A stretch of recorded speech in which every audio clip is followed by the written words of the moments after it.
Hello everyone, welcome to Gulshan academy. और आज हम जो है 21 अगस्त यानी आज के दिन जो यूजीसी नेट का एग्ज़ाम हुआ है, तो उसमें क्या क्या एग्ज़ाम में पूछा गया है उन सभी टॉपिक्स को लेके आए हैं। ठीक है, तो जिन जिन स्टूडेंट्स ने जो है मुझे पहले रिव्यू दिया है उन सभी को शुक्रिया। ठीक है, तो इन टॉपिक्स पर जो है आज सवाल पूछे गए हैं, तो इनके बारे में थोड़ा थोड़ा सा हम जानते हैं और आगे इससे रिलेटेड किस तरह का और भी सवाल पूछा जा सकता है वो हम आज इस वीडियो में डिस्कस करेंगे। तो वीडियो को एंड तक देखें। अगर आप तैयारी कर रहे हैं यूजीसी नेट पेपर 1 के लिए तो आप हमारी वीडियोस को ज़रूर फॉलो करें। लिंक मैंने इस वीडियो के डिस्क्रिप्शन में दे दिया है, जहां पर मैंने सभी टॉपिक्स को जो है समझा रखा है। ठीक है, जितने भी ये क्वेश्चंस पूछे जा रहे हैं ये सभी के सभी आपको हमारी प्लेलिस्ट में देखने को मिल जाएंगे।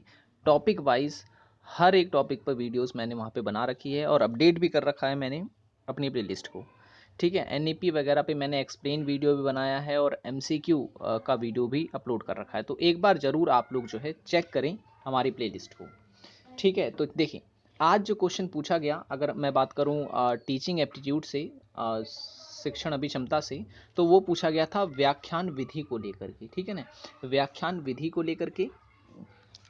अभी मैं एक बार पेन चेंज कर लेता हूं थोड़ा सा। ठीक है, अच्छा ब्लैक ले लेता हूँ। ठीक है, ठीक है ना, व्याख्यान विधि को लेकर के जो है सवाल अब पूछा गया। तो मैंने भी आपको ये बता रखा है कि जो शिक्षण विधि होती है वो तीन भागों में जो है इनको बांटा गया है।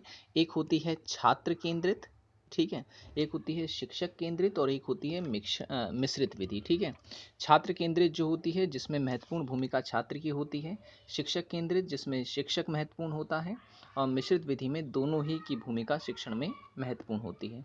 ठीक है, तो ये मैंने आपको बताया था। और परिकल्पना से क्वेश्चन पूछा गया। बहुत कम ऐसे एग्ज़ाम है जहाँ पर जो है परिकल्पना यानी हाइपोथेसिस से क्वेश्चन नहीं पूछा जाता। ठीक है ना, तो यहाँ से भी क्वेश्चन पूछा गया। ठीक है, परिकल्पना पे ऑलरेडी मैंने वीडियोस बना रखा है, जितने भी क्वेश्चंस पूछे जा सकते थे वो सभी कवर करवा रखे हैं मैंने। ठीक है, परिकल्पना की अगर हम बात करें तो हम सबको पता है कि परिकल्पना जो होती है वो अस्थायी होती है और साहित्य सर्वेक्षण के बाद जो है इसे तैयार किया जाता है, भविष्यगामी होती है। ठीक है, फिर इसके मैंने आपको स्वरूप भी बता रखे हैं। स्वरूप से हो सकता है आने वाले समय में क्वेश्चन पूछे जाएं, जैसे कि कार्यकारी परिकल्पना हो गया, एक होती है शून्य परिकल्पना, ठीक है, वैकल्पिक परिकल्पना, संख्यायिकी परिकल्पना, दिशात्मक और आदिशात्मक परिकल्पना, ये सब मैंने करवा रखा है। नई शिक्षा नीति की अगर हम बात करें तो देखिए यहाँ से भी क्वेश्चन पूछा गया। ठीक है, नई शिक्षा नीति से क्वेश्चंस पहले भी एग्जाम में थे और इस बार भी एग्जाम में काफ़ी पूछे जा रहे हैं, तो नई शिक्षा नीति को आपको जो है स्किप नहीं करना है, बारीकी से जो है आपको उसको पढ़ लेना है। ठीक है, कहीं से भी क्वेश्चन जो है यहाँ से पूछा जा सकता है।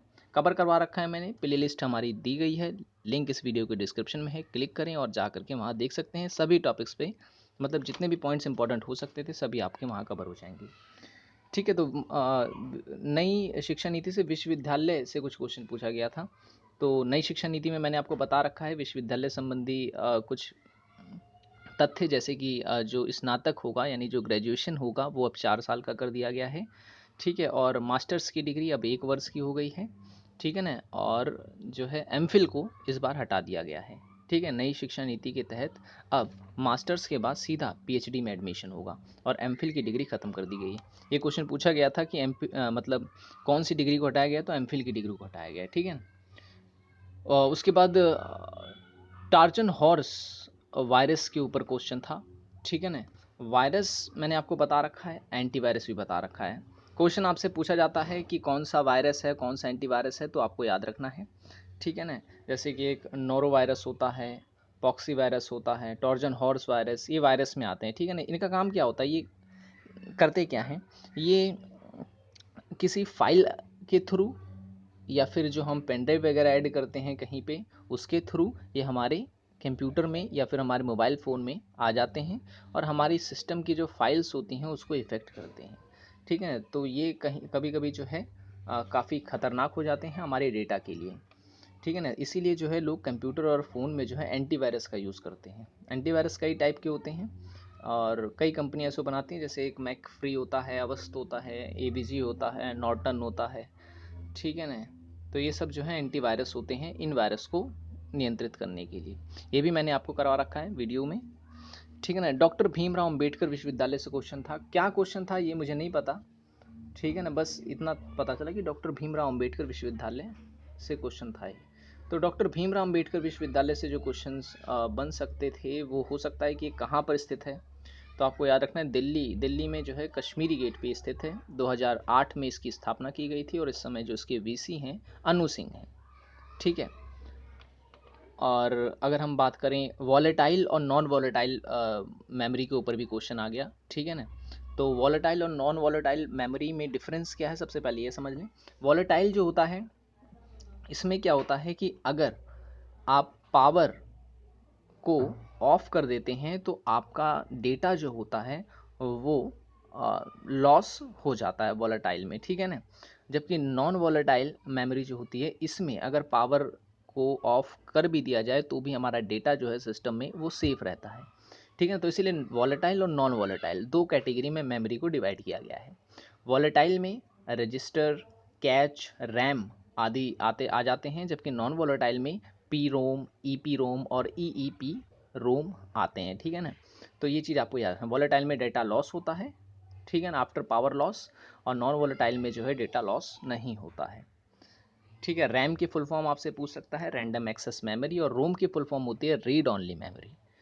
ठीक है। भारतीय दर्शन से क्वेश्चन पूछा गया। देखिए भारतीय दर्शन भी एक ऐसा टॉपिक है, हर एग्जाम में इससे क्वेश्चन आएगा। तो आपको ये टॉपिक तो बिल्कुल ही रट लेना है। ठीक है ना। भारतीय दर्शन यानी इंडियन फिलॉसफी और एनईपी, इसको तो आप स्किप नहीं कर सकते, यहाँ से क्वेश्चन पूछा ही जाएगा। तो भारतीय दर्शन के ऊपर भी मैंने वीडियो बना रखी है आपको। ठीक है ना। कि भारतीय दर्शन को जो है दो भागों में जो है बांट के देखा जाता है, आस्तिक और नास्तिक। ठीक है। नास्तिक में आते हैं चरवाक, बौद्ध व जैन। जबकि आस्तिक में जो है, आस्तिक में आते हैं वेदांग, सांख्यिकी, योग, न्याय, मीमांसा। ठीक है ना। ये सब जो है ये आते हैं किसमें, ये आस्तिक में आते हैं। ठीक है।